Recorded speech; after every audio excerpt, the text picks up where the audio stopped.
ఆంక్షలు లేకుండా అందరికీ 2 లక్షల రూపాయల రుణమాఫీ చేయాలి. ఉమ్మడి జిల్లాలో బీఆర్ఎస్ లీడర్ల ఆందోళనలు. మెదక్, సిద్దిపేట, సంగారెడ్డి జిల్లాలో తీవ్రమైన ధర్నా, రాస్తా రోకోలు. ఈ ఆందోళన సునీతారెడ్డి, పట్టణ municipal chairman Ashok Goud, vice chairman Nayeemuddin, రాష్ట్ర యువ నాయకులు దొంతిరెడ్డి, సంతోష్ రెడ్డి, బుమ్మనగారి దేవేందర్ రెడ్డి, పబ్బా రమేష్ గుప్తా, పట్టణ పార్టీ అధ్యక్షులు పంబల్ల భిక్షపతి, నర్సింగ్రావు, శివకుమార్, కౌన్సిలర్లు పంబల్ల రామచందర్, సునీతా బాలరెడ్డి, ఆంజనేయులు, వివిధ గ్రామాల తాజా మాజీ సర్పంచ్లు, ప్రజాప్రతినిధులు, పెద్ద ఎత్తున కార్యకర్తలు పాల్గొన్నారు.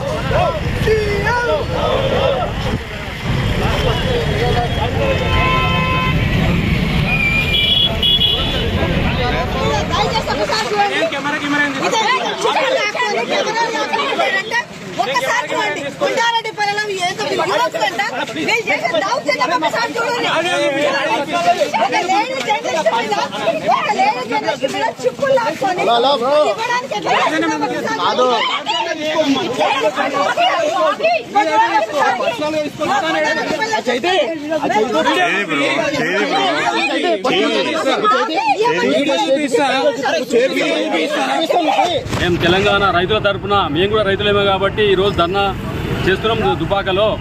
అయ్యా, నువ్వు ఒక ముఖ్యమంత్రివి, సిగ్గులేని ముఖ్యమంత్రివి. ఒక ముఖ్యమంత్రి అవత మాట ఎట్లా? ఈ రాష్ట్రంలో ఒక ముఖ్యమంత్రి ప్రజలకు, రైతులకు చెప్పి మేము 15 ఆగస్టు నాడు అందరికీ రైతు రుణమాఫీ చేస్తామని చెప్పి దేవుళ్ళ మీద ప్రమాణం చేసి చెప్తివి. ఈ రైతులంతా ప్రత్యక్షంగా అందరం చూసినాం. మేము సిగ్గు లేకుండా ఒక ముఖ్యమంత్రి అయి ఉండి ఈరోజు నువ్వే అవతం ఆడితే సామాన్య ప్రజలు నిన్ను ఆదర్శంగా తీసుకొని ఎట్లా ఉండాలి?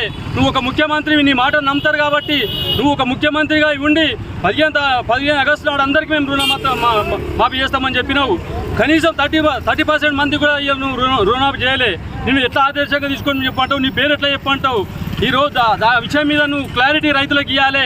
రుణమాఫీ ఎప్పుడు చేస్తావు, ఏ టైం చేస్తావు, 2 లక్షలు దాటిన వాళ్ళకి ఎప్పుడు చేస్తావు అని స్పష్టంగా చెప్పాలని చెప్పి ఈ సందర్భంగా నేను తెలియజేస్తూ, ఇటువంటి చిల్లర మాటలు ముఖ్యమంత్రి పదవిలో ఉండి మాట్లాడద్దని చెప్పి ఈ సందర్భంగా నేను తెలియజేస్తున్నాను.